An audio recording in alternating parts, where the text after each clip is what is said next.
नमस्कार, तुमच्या सर्वांचं खूप खूप स्वागत करते आहे आणखी एका नवीन व्हिडिओमध्ये। आज मी तुमच्यासोबत टिप्स आणि ट्रिक्स शेअर करणार आहे ज्याने तुमची अवघड कामे खूप सोपी होतील।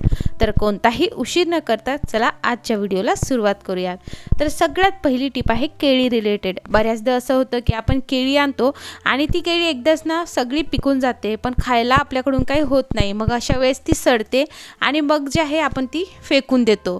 पण ती केळी जी आहे ती एकदाच एवढी पिकावी नाही आणि हळूहळू पिकावी यासाठी काय करायचं आहे, तुम्हाला घ्यायचे आहे ॲल्युमिनियम फॉईल। थोडासा ॲल्युमिनियम फॉईलचा तुकडा तुम्हाला कापून घ्यायचा आहे। असं केल्याने कधीही तुम्ही केळी आली तर केळी ही अगदी लवकरच पिकणार नाही आणि सगळ्यात महत्त्वाचं म्हणजे ती आपल्याला फेकून सुद्धा द्यावी लागणार नाही। त्याचबरोबर त्याचा जो काही हा देठाचा भाग असतो तिथे तुम्हाला अशा पद्धतीने हे लावून घ्यायचं आहे, जेणेकरून केळी ही कधीच पिकणार नाही। जेव्हाही तुम्ही बाजारामधनं केळी विकत आणल्याबरोबर ही ट्रिक फॉलो करायची आहे, तुम्हाला याचा खूप फायदा होईल। नंतरची ट्रिक आहे, अशा पद्धतीचे कोणतंही भांडं असलं आणि त्याचं जर थोडंफार जळालेलं असलं, अगदी लगेच जळालं तेव्हाच तुम्हाला ही ट्रिक फॉलो करायची आहे। तर काय करायचं आहे, तर इकडे मी कुकर घेतलं आहे आणि कुकर थोडंफार जळालेलं आहे। मग मी यामध्ये दोन ग्लास पाणी घातलेलं आहे। लक्षात घ्या, अगदी खूप जळालेलं असेल तर याने निघणार नाही, हलकं जळालेलं असेल तर नक्की निघेल आणि लगेच जळालेलं असेल तर लगेच ही ट्रिक फॉलो करायची आहे। नंतर त्यामध्ये घालायचं आहे तुम्हाला 1 चमचा पत्ती, जी आपण चहाला वापरतो ती पत्ती। नंतर जे भांडं आहे ते डायरेक्टली गॅसवरती ठेवायचं आहे, मोठी आच करायची आहे आणि या पाण्याला एक उकळी आणून घ्यायची आहे। लक्षात घ्या, पत्तीने जे आहे जे काही जळालेले डाग आहे ते निघण्यास खूप मदत होते।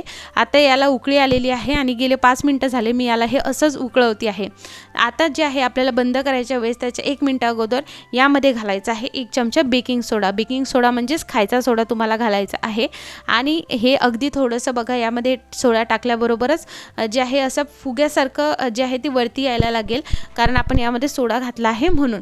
तर आता लगेच गॅस बंद करायचा आहे आणि हे पाणी जोपर्यंत कोमट होत नाही तोपर्यंत असंच ठेवायचं आहे, गरम गरम असतानाच नाही घासायचं। आता हे कोमट झालेलं आहे आणि आता घासणी घ्यायची आहे आणि घासणीनं अगदी घासायचं आहे। जो काही डाग झालेला असेल ना तो अगदी व्यवस्थित निघतो आणि जेव्हा हे गरम असतं तेव्हा जर खूप जळालेलं असेल तर मग तुम्ही जे आहे चमच्याने ते जे आहे काढून घेऊ शकता, म्हणजे ती जी काही लेअर आहे ती लगेच वरती जी आहे ती निघून येते। नंतर पाणी फेकून द्यायचं आहे आणि ज्याने तुम्ही घासता त्याने व्यवस्थित ते भांडं जे आहे ते घासून घ्यायचं आहे। तुम्हाला खूप फरक जाणवेल। ही ट्रिक जी आहे तुम्ही फॉलो करून बघा। हे जे कुकरचं भांडं आहे हे माझं खाली जळालेलं होतं आणि मी अशा पद्धतीने हे क्लीन केलं। मला असं वाटलं चला तुमच्यासोबत क्लीन करून तुम्हाला दाखवते ही ट्रिक, क्लीन करून घेते आणि मग मी तुम्हाला हे जे आहे हे शेअर करते। तर मला खूप छान रिझल्ट भेटला म्हणून मी तुमच्यासोबत ही ट्रिक जी आहे ती शेअर केली। धुवून घेतला आहे आणि तुम्ही बघू शकता किती व्यवस्थितरित्या हे क्लीन निघालेलं आहे। तर पत्तीने अशा पद्धतीने तुम्ही डाग नक्की काढू शकता। नंतरची ट्रिक आहे बघा, अशा पद्धतीच्या मॅट लिपस्टिक रिलेटेड। बऱ्याचदा काय होतं की ह्या लिपस्टिक आपण लावल्यानंतर ना ह्या खूप अशा ओठांवरती ना ड्राय होतात आणि ते ओठ असे फाटल्यासारखे दिसतात। मग ही जी मॅटची लिपस्टिक आहे ह्या ड्राय नको व्हायला म्हणून आपण घरच्या घरी याला जे आहे असं थोडंसं व्हॅसलिनसारखं त्याचं टेक्स्चर राहायला, मॉइश्चर राहण्यासाठी काय करायचं आहे ते सांगते आहे। तर तुम्हाला घ्यायचं आहे व्हॅसलिनच इकडे वापरायचं आहे। तुमच्याकडे जर तो लिप बाम असेल तो घेतला तरीही चालेल। त्यानंतर तुम्हाला ह्या व्हॅसलिनचं जे आहे थोडंसं व्हॅसलिन या लिपस्टिकमध्ये घालायचं आहे। आता व्हॅसलिन यामध्ये घातल्या कारणाने काय होईल, ह्या ज्या लिपस्टिकमध्ये जे आहे तो ड्रायपणा असतो, तो ड्रायपणा जो आहे तो निघून जातो। व्हॅसलिन जे आहे त्याला मॉइश्चर देईल आणि तुम्हाला किती पण वेळ ती लिपस्टिक लावायची असली तर ती लिपस्टिक जी आहे तिच्यामध्ये मॉइश्चर राहील आणि ओठ कोरडे होणार नाही। अशा पद्धतीने त्यामध्ये व्हॅसलिन घालायचं आहे आणि हे मिक्स करायचं आहे। तुम्ही अशाच जेवढाही तुमच्याकडे मॅटचे लिपस्टिक असेल अशा त्यामध्ये व्हॅसलिन टाकून मिक्स करून ठेवू शकता। तुम्हाला याचा खूप बेटर रिझल्ट मिळेल। नक्की ही ट्रिक फॉलो करून बघा, मी तुम्हाला रिझल्ट दाखवते। बघा किती व्यवस्थित जी आहे ती दिसते आहे ना आणि ओठांवरती सुद्धा त्याला एक शायनी जे आहे व्हॅसलिनने खूप शायनीनेस येतो। त्यामुळे तुम्ही ही ट्रिक फॉलो करून नक्की बघू शकता। आय होप ही ट्रिक जी आहे तुम्हाला खूप युजफुल वाटेल। चला आता आपण नंतरची ट्रिक बघूयात। बऱ्याचदा आपल्याकडे काय होतं, पेनं तर भरपूर असतात पण ऐन वेळेस पेन संपला, दुसरा पेन घ्यायचा म्हटलं की पेन काही आपल्याला सापडत नाही। मग एकाच ठिकाणी आपण खूप सारे पेनं कसे ठेवू शकतो तेही बांगडीचा वापर करून ते बघूयात। तर घरी बघा अशा मेटलच्या बांगड्या असतात, मेटलचंच घ्यायचं आहे, काचेची बांगडी घ्यायची नाही आहे। आणि तुम्हाला काय करायचं आहे, मेटलची बांगडी घेतल्यानंतर त्याला बघा बघा जे काही पेन आहे ते अशा पद्धतीने त्यात अडकवायचे आहे. मेटलच्या बांगड्या ह्या आपण काय करतो, नंतर वाकड्या तिकडे झाल्यानंतर फेकूनच देतो ना, तर त्याचा वापर तुम्ही अशा पद्धतीने करू शकता. जेवढे घरामध्ये पेन आहे ते पेन जे आहे यामध्ये बघा असे अडकवायचे. एक मस्त स्टँड तयार झालेला आहे बघा, अगदी त्यामधून पेनसुद्धा निघत नाही. त्यानंतर आता हे आपल्याला जे आहे अटकवायचं आहे, तर त्यासाठी सुद्धा मी एक ट्रिक तुमच्यासोबत शेअर करणार आहे. आपल्या घरामध्ये बघा रबर बँड असतातच. मी रबर बँड फुग्यापासून कसं बनवायचं ते ऑलरेडी तुमच्यासोबत शेअर केलं आहे. तर रबर बँड बघा अशा पद्धतीने त्याला जे आहे बांधून घ्यायचं आहे, म्हणजे एक जे आहे अडकवण्यासाठी एक दोरी तयार होऊन जाते आणि ही तुम्ही जे आहे ते कुठेही अडकवू शकता घरामध्ये. तर बघा मी तुम्हाला जे आहे हँगसुद्धा करून दाखवते. किती व्यवस्थित हे दिसतं आणि असं बिलकुल नाही की असं वेगळं काहीतरी दिसतं आहे म्हणून. पेनही एकाच ठिकाणी राहतात आणि बांगडी जी आपण फेकून देतो तिचा रियूजसुद्धा व्यवस्थित होतो. नंतरची आपली ट्रिक ही क्लिनिंग रिलेटेड आहे. तर मी इकडे पातेलं घेतलं आहे, त्यामध्ये जे आहे पाणी गरम होण्यास आपल्याला ठेवायचं आहे. तर पाणी इकडे गरम होतं आहे, तर आपण काय क्लीन करतो आहे ते बघूयात. पण त्यासाठी आपल्याला लागणार आहे ॲल्युमिनियम फॉईल. ॲल्युमिनियम फॉईलच इकडे तुम्हाला घ्यायची आहे. ॲल्युमिनियम फॉईलचा क्लिनिंगसाठी खूप उपयोग होतो. त्याचबरोबर बऱ्याचशा गोष्टीसाठी, रॅपिंगसाठी तर आपण ॲल्युमिनियम फॉईलही वापरतच असतो.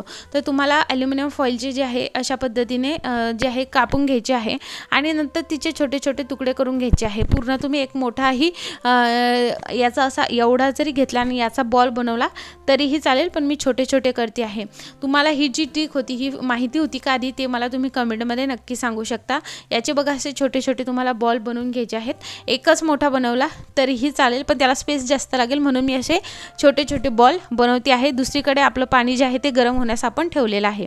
त्यानंतर घरामध्ये बघा अशा पद्धतीने चमचे तर आपण रोज घासतो, पण कुठे ना कुठे रोज जेव्हा आपण हे वापरतो तर चमच्यावरती एक पांढरी लेअर येते आणि कुठे ना कुठे जे स्टील चमकायला पाहिजे तसं स्टील चमकत नाही आणि पांढरट ते दिसतात. मग घरातील चमचे कशा पद्धतीने तुम्ही क्लीन करू शकता त्याचाच हॅक मी तुमच्यासोबत आज शेअर करणार आहे, तेही ॲल्युमिनियम फॉईलच्या मदतीने. तर हे सगळे चमचे आता आपल्याला जे आहे हात न लावता साफ करायचे आहेत आणि त्याचा जो काही शायनीनेस आहे तो परत आणायचा आहे. तर पाणी जे आहे मोठ्या आचेवरती गरम होण्यास ठेवलेलं आहे आणि त्यामध्ये आता आपण जे बॉल बनवले ते घालून घ्यायचे आहे. हे बॉल जे आहे हे जे काही स्टीलचे चमचे आहेत ते अगदी त्याची चकाकी वापस येण्यास खूप मदत करतात. त्यामुळे नक्की ही ट्रिक फॉलो करून बघा.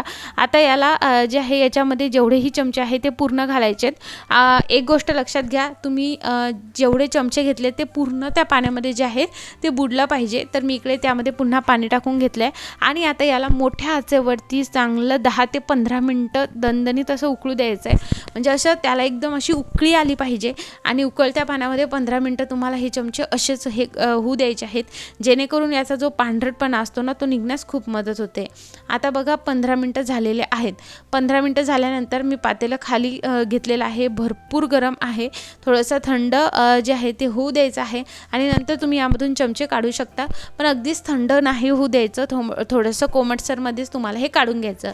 जर तुम्हाला अजूनच चकाकी हवी असेल तर मग तुम्ही ह्याच्यातून काढल्यानंतर पुन्हा एकदा व्यवस्थित घासून घेऊ शकता. अगदी जेवढेही चमचे ज्याच्यावरची पांढरी लेअर झाली होती ना ती पुन्हा जे आहे अगदी चमकायला लागतात. ही ट्रिक नक्की फॉलो करून बघा, तुम्हाला खूप आवडेल.